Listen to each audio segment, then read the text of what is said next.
안녕하세요. 부동산에 관심 많은 동네 형. 안녕 불인이들, 난 재경이라고 해. 알려줘. 청약! 그동안 로또 청약, 그 청약 가점 점수에 대해서 알려주고 나한테 소개도 해주고 막 직접 눈으로 확인을 했는데 도대체 이 가점 점수는 청약 가점을 어떻게 계산하는 거지? 그렇지. 우리가 뭐 첫 편에서는 수색증산 뉴턴도 이야기했었고, 그 다음 우리 강남의 로또 청약 도대체 몇 점이냐 이런 이야기 했었는데, 우리 뭐 보면 70점, 80점 막 이랬었단 맞아. 말이야. 뭐 아무리 못해도 60점 이상. 그렇지. 60점도 60점 초반도 없었어. 막 맞아. 60점 후반 막 이렇게 있었는데, 그렇- 그럼 도대체 이 가점이 그럼 어떻게 쌓아지는 것이냐. 내가 그냥 뭐 나 가점 70점 하고 싶어요 라고 하는 건 아닐 거 아니야. 그렇지. 그래서 한번 내가 준비해 보았어. 알려줘. 청약! 자, 우리 익숙한 홈페이지지? 한국감정원 청약홈이야.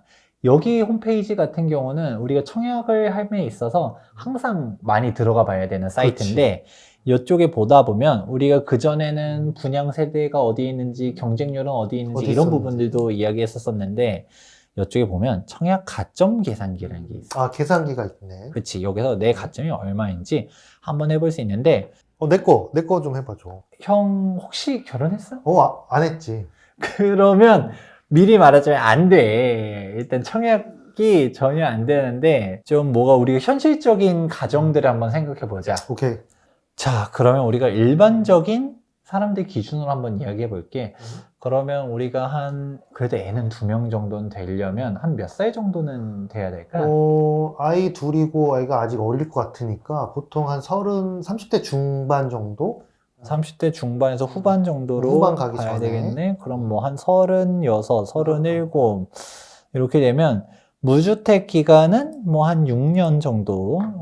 자, 왜냐하면 미리 이야기하자면 만 30세부터 기간을 계산해. 그러니까 나 무주택 15년 이거 다 채울 수 있는 건 아니야. 자, 그러니까 이렇게 산정하게 되고, 그 다음에 배우자 있고 따로 부모님은 안 모실 거고, 이제 직계 비속, 우리 자녀가 2명 있다 라고 하면 짜잔 20점.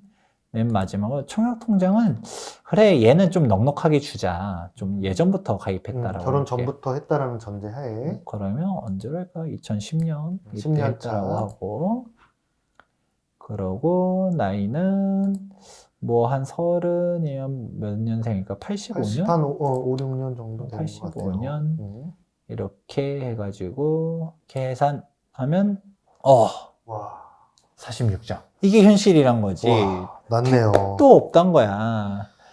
우리가 이거 가지고서는 답이 없어. 형, 우리 그 전에 봤었던 가점들. 지난번에 우리가 좀 좋은데 봤을 때가 대부분 60점 후반 아니면 70점 중반.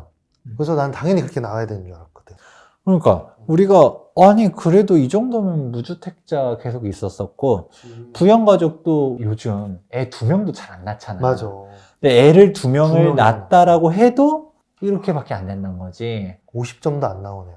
그렇지. 그런 상태에서 더군다나 저번에 이야기했었던 60 몇 점은 최저 가점이었어. 평균 가점은 죄다 막 서울은 70점대 막 뜬단 말이야.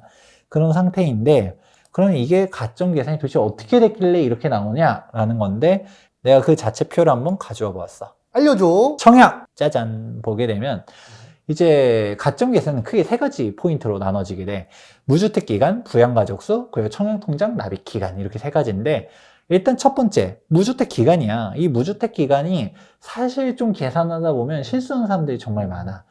우선 가장 큰 포인트로는 만 30세 이상일 때부터 카운트를 하는 거지.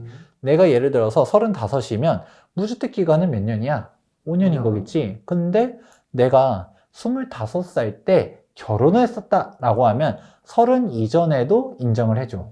하지만 그게 아니라고 하는 이상은 다 만 30세부터 움직이기 때문에 무주택 15년을 채우려고 하면 그냥 45세가 넘어가야 된다는 얘기가 나오게 되지. 최대치 점수. 그치. 그렇게 채웠을 때 우리가 1년 미만일 때 이전부터 해가지고 쭉쭉쭉쭉쭉 해서 최대 15년 32점 이렇게 된다라고 할 수 있는 거고, 그 다음으로 큰 게 바로 부양가족 수. 부양가족 수도 생각보다 가점 입력하다가 실수하는 사람들이 많은데, 한번 물어볼게. 우리 방금 전에 4인 가족 이야기 했었잖아. 그럼 부양가족은 몇 년이지? 나는 봤기 때문에 알지만 3명 본인을 빼야 되니까 그렇지. 이것도 역시 많은 사람들이 실수하는 경우들이 있어. 4인 가족이니까 4명이다라고 적는 사람들 생각보다 정말 많아. 이게 나를 제외하고서 다른 부양가족 수, 그러니까 3명인 거고, 실제로 여기 보면 부양가족 수가 0명일 때는 5점, 1명당 5점씩 해가지고 4인 가족이 20점이다, 이런 식으로 볼 수 있는 거고, 당연히 고가점이 되려면 부양가족 수가 많아야지 핵심적인 키를 가지고 있어. 최대치는? 그렇지. 최대치는 6명 이상일 때 35점 이렇게 볼 수 있는 거고, 그 다음이 청약저축 가입 기간. 이거는 사실 많이들 쌓고 있지. 이전부터 막 청약통장 넣어가지고 가입하는데, 중요한 거는 여기서의 포인트도 매월 2만 원 이상씩, 민영 같은 경우는 2만 원, 공공은 10만 원 이상씩을 넣어야지 카운트가 돼. 내가 이제 1월 달에 2만 원씩 끊어서 막 10번 넣었어. 이렇다고 해서 되는 것도 아니고, 금액이 중요한 게 아니라 내가 100만 원을 넣었어도 한 달에 딱 한 번 카운트. 그러니까 많이 넣을 필요 없이 2만 원씩 자동이체에 넣으면 제일 좋다라고 할 수 있는 건데, 근데 이 청약저축 납입 기간은 맞추기가 워낙 쉽다 보니까 그만큼 점수도 가장 낮아. 점수가 낮은 것 같아. 최대한 다 모아도 17점밖에 안 돼. 그러니까 우리가 방금 전에 무주택 기간 막 이야기했었는데, 내가 무주택 10년에 그리고 청약통장 납입 기간도 10년이라고 해볼게. 부양가족 수 4명이야. 뭐 이런 식으로 했었을 때도 50점을 넘을 수가 없다, 이런 결론이 나오게 되는 거지. 그러면 우리가 가점 계산 이렇게 해가지고는 당첨되기가 어렵겠네? 아니, 막상 혈적으로 이 가점을 계산해 보니까 너무 안 나와, 점수가. 그러면 나이 많은 사람들만 유리한 건가? 아니면은 뭐 어린 사람들은 어떻게 해야 돼? 그렇지. 일단 어린 사람들은 답이 없어. 이게 청약도 장유유서의 시대다, 이런 이야기도 하는 거지. 아니, 사실 어떻게 보면 이게 맞는 말이기도 해. 진짜 나이도 많고 그만큼 오랜 기간 동안 무주택이고 자녀도 많아. 그 사람이 집이 더 급하지 않을까? 그렇지. 약간 이 장유유서의 시대다. 어디 어린 것이 내가 먼저 집을 가져야 돼, 뜯기, 이게 되는 거지. 그러니까 우리가 가점이 낮은 우리 신혼부부들, 진짜 그런 사람들이라든지 이제 막 집을 얻으려고 하는 사회초년생들은 청약통장을 사용하는 거는 그냥 하늘의 별 따기다, 그러네. 넣어볼 수는 있는데 당첨이 안 된다, 그렇지. 라고 할 수 있는 것이지. 아니, 그럼 정말 나이 어린 신혼부부들은 어떻게 방법이 없는 거야? 이 신혼부부들은 정말 안타깝긴 한데, 형, 신혼부부 특공이라는 이야기 들어봤지? 그치. 신혼부부 특공을 활용하면 참 좋은데, 이게 신혼부부 특공이 당첨되기 또 어려워. 이 부분에 대해서는 다음 시간에 또 신혼부부 특공 이 환상, 왜 당첨되기 어려운지는 또 한번 상세하게 설명해 주도록 할게. 오늘은 일단 가점 계산, 우리가 청약 통장의 현실의 벽, 도대체 얼마나 높은가, 이 가점, 우리가 이전에 막 60점, 70점, 80점 막 이야기하면서 60점도 되게 어렵다 이야기했는데, 이 60점 자체도 만들기가 엄청나게 어려운 점수다라는 것을 느끼면 좋을 것 같아. 알려줘. 청약 이 영상이 도움됐다면 좋아요와 구독하기 눌러줘.